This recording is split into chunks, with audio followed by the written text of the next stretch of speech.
Look up at the night sky, there it is, the moon, our constant companion, a silent witness to the entirety of human history and indeed the history of life on Earth. It pulls at our oceans, inspires our poets, and lights our darkest nights.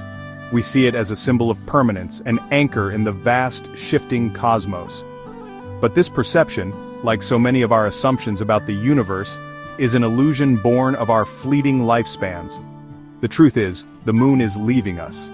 It is engaged in a slow, almost imperceptible retreat from our world, a quiet farewell that has been unfolding for billions of years. This isn't a dramatic breakup, but a steady, measured drift into the cold expanse of space.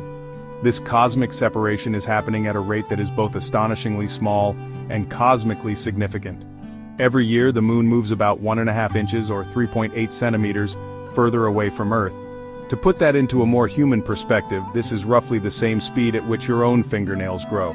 It's a change so minuscule that you could never hope to notice it just by looking up.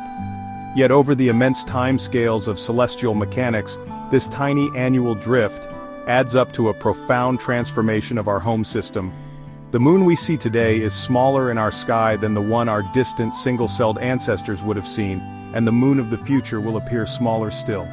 We can trace this journey back to the very beginning of the Earth-Moon system. About 4.5 billion years ago, a nascent Earth was struck by a Mars-sized object, and the resulting debris coalesced to form our moon. In those fiery early days, the moon was a monstrous presence in the sky, perhaps appearing 20 times larger than it does today. It was so close that it exerted a tremendous gravitational pull on our young molten planet. The Earth itself spun much faster then, with a full day lasting only about 4 hours. The relationship between our world and its satellite was far more intense, a dramatic dance that has been slowly calming ever since.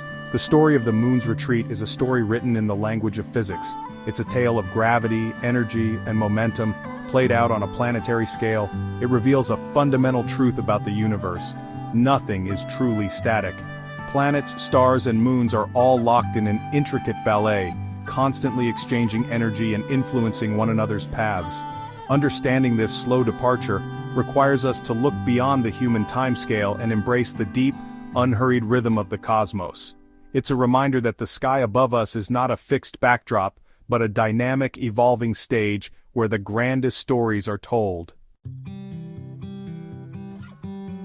How can we be so sure about this leisurely escape? How do we measure a change as subtle as the growth of a fingernail across 250,000 miles of empty space? The answer lies not in ancient observation, but in one of the crowning achievements of human exploration, and a testament to our ingenuity. During the Apollo missions in the late 1960s and early 1970s, astronauts did more than just collect rocks and plant flags. They left behind a series of special mirrors on the lunar surface. These arrays, called retroreflectors, are designed to bounce light directly back to its source with incredible precision. They are the key to measuring our distance to the moon. From observatories here on Earth, like the Apache Point Observatory in New Mexico, scientists fire incredibly powerful laser beams aimed directly at these lunar mirrors. The journey of these photons is a lonely one, traversing the vast emptiness between our worlds. A little over a second later, the laser pulse strikes the retroreflector and begins its return trip. Back on Earth, sensitive instruments detect the handful of photons that complete the round trip and measure, with astonishing accuracy, the total time it took for the light to travel there and back. Since the speed of light is a universal constant, this time measurement can be converted into an exquisitely precise calculation of the distance to the moon.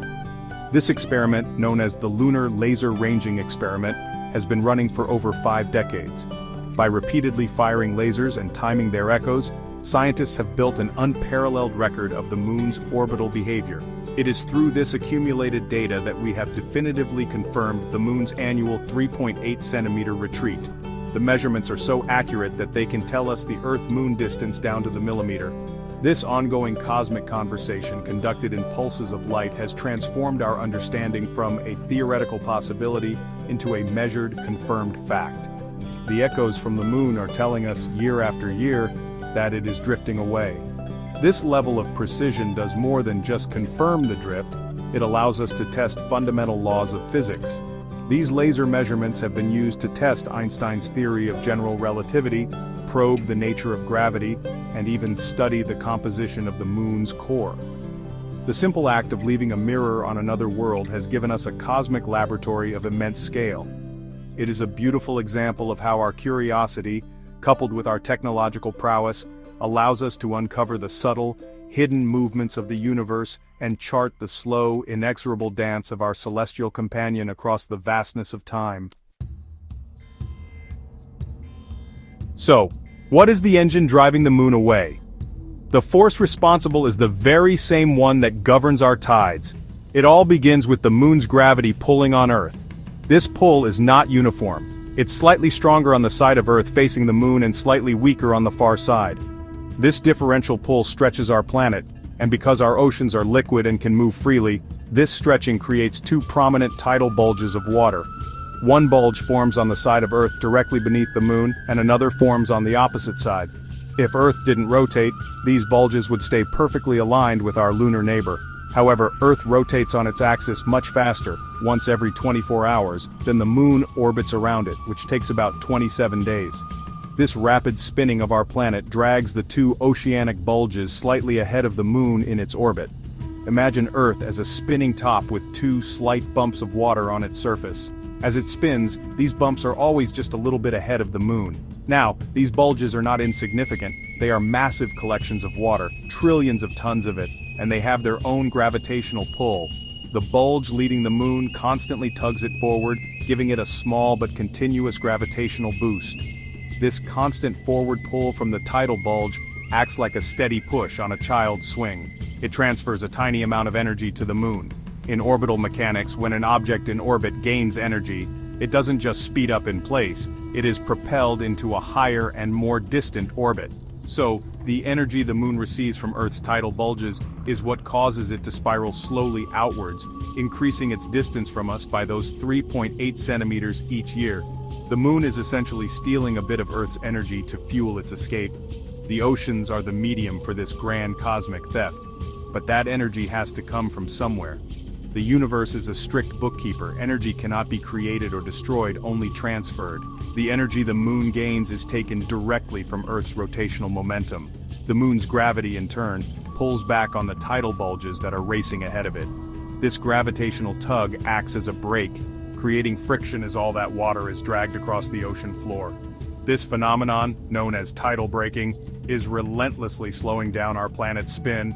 Our days are actually getting longer, by about 2 milliseconds every century, as Earth pays the price for the moon's departure. This cosmic exchange has been reshaping our world since its birth. During the age of the dinosaurs, a day on Earth was about 30 minutes shorter, lasting only 23.5 hours. Go back further and the effect is even more pronounced. Historical evidence for this change can be found in unexpected places.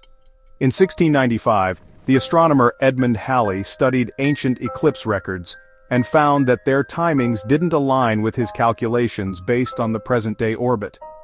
This discrepancy was an early clue that the system was changing, that the moon's orbit and Earth's rotation were not fixed. Today, geologists even study ancient tidal deposits in rock layers called tidalites, which act as a fossilized record of the daily and monthly tidal rhythms from hundreds of millions of years ago, confirming this long, slow breaking of our planet. If we project this trend far into the future, where does it lead? For a moment, let's imagine a universe where only the Earth and Moon exist. The drifting would continue, and Earth's rotation would keep slowing down. In about 50 billion years, a state of equilibrium would be reached.